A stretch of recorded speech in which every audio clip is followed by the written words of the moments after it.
Today from the global lane, exploding pagers bring communication chaos to Lebanon. It may be Israel's first step in a bigger war against Hezbollah. What they're trying to do is to destabilize the region completely, and they have to pay the price. 4 years after the historic Abraham Accords, expanding peace between Israel and her Arab neighbors is on hold. Is a lax U.S. policy towards Iran to blame? You cannot hope to broker peace, and while at the same time we're fueling aggression from the principal threat in the region. And so that's the reason you can't be both arsonist and firefighter. The Trump Code, Tesla, time travel, and prophetic words about the election of a populist president. Prophecies by Ken Lynn and others. I mean, he predicted that Trump would have 2 terms, and now in these Lockwood novels, it talks about this last president, and perhaps it foresees that President Trump is, elected to a 2nd term here. Back in the USA, an American pastor is freed from a Chinese prison. And it's all right here on the global lane. Exploding pagers, walkie-talkies, and solar devices. A new phase of war has started between Hezbollah and Israel. I recently talked with religious Zionist Party and Knesset member Ohad Tal about Israel's war effort shifting from Gaza to Lebanon. Hezbollah is a threat, not just for Israel, it's a threat to the peace of the world, because what they're trying to do is to destabilize the region completely. They want to destroy Israel, they want to destabilize the region, they're working for Iran in order to destabilize the world, and they have to pay the price. Hezbollah has to pay the price. Hezbollah has to be eradicated, because I don't know if you're aware, but as we speak, there's about 100,000 Israelis out of their homes for 11 months. People are refugees in their own country for 11 months. Families, whole communities. We have to bring them back home, but we have to bring them back home safely. Well, while you're here, there are rumors in Israel right now that Bibi Netanyahu is getting ready to fire his defense minister, and that would seem to suggest he wants some new leadership going into a potential all-out war with Hezbollah. What do you see happening? First of all, it's true. I think we want to see change in the way Israel is operating, especially in the defense system.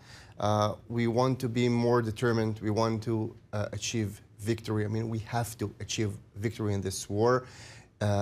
This war is not with Hamas and not with Hezbollah. This war is with Iran, and with their ultimate goal to destroy the one and only Jewish state. So this war may be coming to Lebanon, whether the Lebanese want it or not, because of Hezbollah. They've got 120,000 rockets aimed at your country, and they've been firing them, at least 100 a day, many days, some days, 300 or more. You're right. You say at least 60,000 people are out of their homes.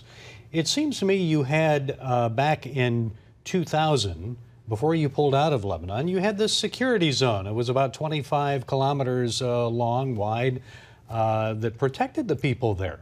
Right. Do you need to do that again? I mean, we've had UNIFIL there, the United Nations, and a resolution from the UN, Resolution 1701, that said all the militias will be disarmed. But look, we've got a stronger Hezbollah than ever. How did that happen? Well, first of all, you're right. I mean, we saw what the resolutions are worth, and we saw what the UNIFIL forces, how efficient they were. I mean, the second Hezbollah decided they want to launch their attack, nothing stopped them. So UNIFIL doesn't protect us, and resolutions do not protect us. The only thing that can protect us is the IDF. That's the only thing that can protect us. And I think one thing we've learned from October 7th, that we cannot live when our enemies who wants to destroy us living on our borders. It will take more than just a military victory. You have to change the hearts and minds of the people, yet we're seeing UNRWA still educating or brainwashing young Palestinian children into hating Jews and killing Israelis. How do you get around that? I mean, should UNRWA go away? The Swiss say they're suspending all support for UNRWA. They said that last week. Others may be following suit. What's the solution there?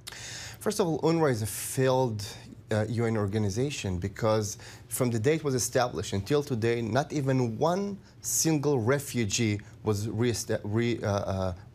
So UNRWA is not doing what it's supposed to do. Not only that, UNRWA's people were participating in the massacre of October 7th. A UN organization that their people participated in a massacre of Jews. This is what is happening. And this is not only on October 7th. I mean, UNRWA is basically Hamas. All the dollars, the tax dollars that you're paying here in America goes to these organizations to kill Jews. It will take a whole generation to re-educate the people there. You know, babies, from the moment of their birth, they're learning how to hate Jews and how to kill Jews. There's a video, famous video, you can just Google it, it's on YouTube, of a lady who came with her baby to an Israeli hospital. The baby had a brain cancer, and our doctors cured the baby. And she was interviewed and was asked, what do you hope that your baby will come up to be? And you know what she said? I want my baby to be a shaheed, a martyr, to be a suicide bomber. This is what she said. And the guy asked her, what do you mean? But the Israelis, the Jews, they just saved your daughter. You really want her to grow up to kill Jews? And she said, why? What's your question? Of course, that's the biggest command, the biggest thing we can do for Allah. So, yes, we have to realize who we're up against. Finally, I know you don't want to be political here. You've touched on it a little bit. But what kind of policy would you like to see from the United States? We've got two presidential candidates with differing views on Israel and how to handle the Middle East. What type of policy would you like to see the next president have? So I hope that we will see change in the White House in November. I really hope that we will see a White House that's backing Israel, realizing that Israel is fighting America's battles rather than caving to all the demands of our enemies. I really hope to see a White House that is firmly realizing who the enemy is and fighting back. And because again, this is not just the interests of Israel. This is for the best interest of America. You know, even Western civilization sometimes has this problem of thinking that if we will pay the bully, he will leave us alone. I know Kamala Harris said several times that Israel has the right to defend itself. But what does she really mean? I mean, we only have the right to take down a missile when it was launched at us. Do we have the right to prevent this missile from being launched to begin with? This bully is not going to leave anybody alone. They want to destroy Israel. They want to destroy America. And if we will not fight back, that will be bad news for everybody. So we hope to see America, the next administration, realizing that. And maybe it'll take relying a little more on God rather than politicians. That's the main thing. That's the main thing. I mean, we have to learn that we are not running the show. We can do our best, but there's only one who runs the show, and that's God above. And we have to listen to Him. We have to listen to Him. And the sooner we will realize it, the sooner we will learn this lesson and listen to Him and listen to what it says on the Bible, I am sure that we will only see good come out of it. Well, may Yahweh be with you. Thank you so much, and sir. May Israel be with Yahweh. Thank you. Yes. Thank you so much. God bless you. Shalom. Thank you very much. 4 years after the historic signing of the Abraham Accords, one must ask, is the process to establish peace and normalize relations between Israel and the Arab states still alive or just a pipe dream? Well, joining us is one of the negotiators of the Abraham Accords, Robert Greenway. Mr. Greenway is director of the Allison Center for National Security at the Heritage Foundation. Israel's war against Hamas in Gaza brought the normalization process to an abrupt halt. So is the Abraham Accords peace effort on life support? What are the prospects that the process will be revived? Well, thanks for having me. And it's a great question. I would say that the Accords haven't halted because trade this year, year over year, continues to expand between the existing Abraham Accords member countries. And that's in spite of the horrific attack of October the 7th and what we've seen, I think, in the media. The one exception to all of it, of course, would be the country of Sudan, which was unfortunately thrust into a civil war as the result of bad policies. But look, the Biden-Harris administration has really placed boundaries around it by supporting Iran's integration into the region and isolating Israel. And as a result of it, the Accords are not expanding as I think they should have, and they were on a trajectory to do so under President Trump, who brokered them. And look, I'd also say that you have two contrasting visions of the future of the Middle East. One is where peace and prosperity is possible, and that's what the Abraham Accords reflects. The other is chaos and conflict, and that's what the policies of the Biden-Harris administration have wrought, unfortunately. Well, many Middle East analysts blame Iran for plotting to bring an end to the Abraham Accords peace process by helping Hamas to carry out that October 7th attack on Israel. So what do you believe? So I think Iran certainly is responsible for what we're seeing. But again, they've been given the resources as a result of no sanctions enforcement. And so unprecedented revenue has fueled the axis of resistance acting at the direction and control of Iran, including Hamas in Gaza. Again, this is the result of a conscious policy decision. I do think the result of the attack in October was partly due to what they thought was the possibility of Saudi Arabia and other countries joining the Abraham Accords. But the reality is, I think it was much less likely because, again, as long as the U.S. is going to engage with and appease terrorists and state sponsors of terrorism like Iran, it's very difficult to make a pitch for the countries in the region to broker a peace agreement with Israel as a result of it. Well, how likely then is it that Saudi Arabia might join the Abraham Accords once there is this war in Gaza is over with? Look, I think it's a matter of when and not if, and our conversations with them before and since have indicated that that's the case. However, you cannot do so under conditions in which the United States is not engaging the principal threat to Saudi and other Middle Eastern state security in the form of Iran. And so you cannot hope to broker peace, and while at the same time we're fueling aggression from the principal threat in the region. And so that's the reason you can't be both arsonist and firefighter, as the Biden administration is attempting to do, and they're failing, not surprisingly. So I think it will happen, but it only will happen when the United States chooses different policy, almost certainly under a different administration. Well, we know Donald Trump would work to convince other Arab nations to join in that peace effort that was started by his administration. So you say Biden. How about Kamala Harris? Would she also move forward to negotiate normalization between Israel and her Arab neighbors, or would we have much more of the same?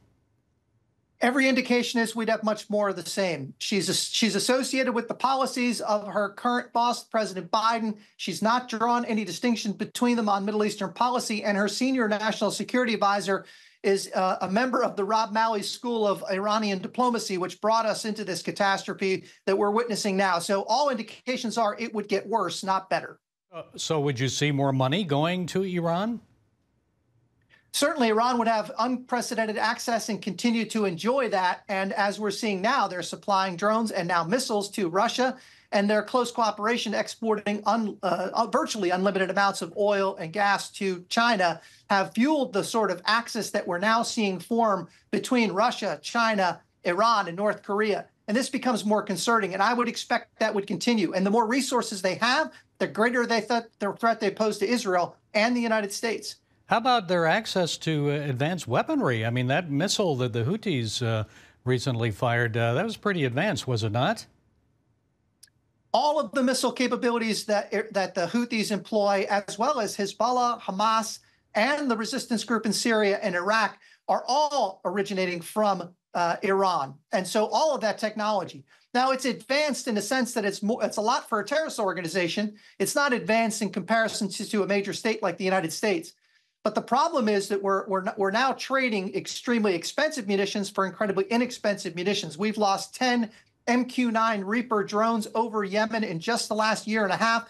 Those are $32 million apiece without payload and munitions, and we're losing them to missiles that cost between $50,000 and $70,000 apiece. It's not a fair trade, and it's bleeding us. Well, how concerned then are you about Iran's proxy war evolving into a more direct conflict between Israel, Iran, and other powers from outside the region?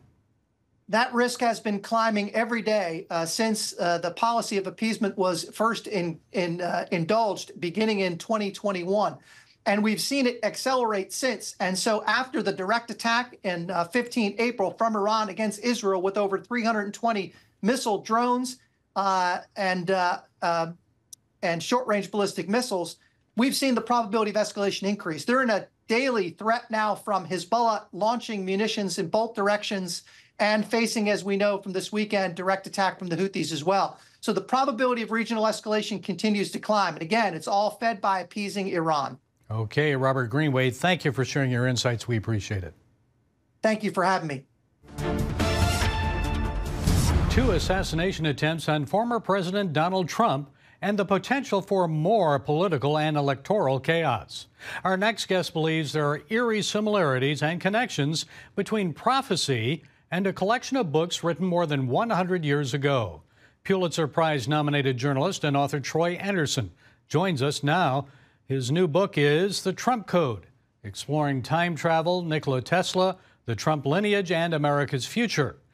Troy, you're right about the strange similarities between Donald Trump and his son Barron and a collection of novels written by Ingersoll Lockwood in the late 1800s. You say there's a parallel, especially between the third one in the series, which is called The Last President, and Donald Trump's family legacy. So tell us more about that. Yeah, Gary, these novels, the Barron Trump collection, are very intriguing. The picture on the cover of these books written in the 1890s is of a little boy, and he looks strikingly like President Trump's son, Barron, and they're, the same name, but just extra R. And he goes on these time traveling adventures with his uncle Don, the master of all masters, and they had this grand time. But what's really caught in people's attention is this last book in this series, The Last President, where it says that these anarchists and socialists converge on Castle Trump in New York City, where Trump Tower now stands today, chanting "Death to the rich man" after the election of this populist president. And so there's been articles in Newsweek and Politico asking, could this novel be prophetic in nature, sort of like George Orwell's 1984? Well, you mention in the book how God can use an author of fiction to write prophetic words, and you detail prophecies about Donald Trump, like the one in 2007. From South African Kim Clement. He said Trump would be at the helm for about 2 years. So some people would say that's just wishful thinking on the part of Trump supporters. So what do you believe about the Trump prophecies? Should we be cautious, skeptical? Yeah, these prophecies by Ken Clement and others, he predicted that Trump would have 2 terms. And now in these Lockwood novels, it talks about this last president, and perhaps it foresees that President Trump is, elected to a second term here. Only time will tell. But can God speak to people through this nature? We know that throughout the Bible, God showed all these prophets the future. The Apostle John was shown the events of the Book of Revelation. You have that Mount of Transfiguration event where Jesus is there, joined by Moses and Elijah. How did that happen? Were they brought from heaven, or were they brought from the past into the future? So this is a great mystery of time and prophecy, and so we explore that in the Trump Code. Well, I want to ask you more about that in a moment, but I know that Albert Einstein suggested that Nikola Tesla was a greater genius than him, and in your book you write that Donald Trump's uncle, MIT scientist John Trump, had access to Tesla's research in his files. So why was that, and what did he discover?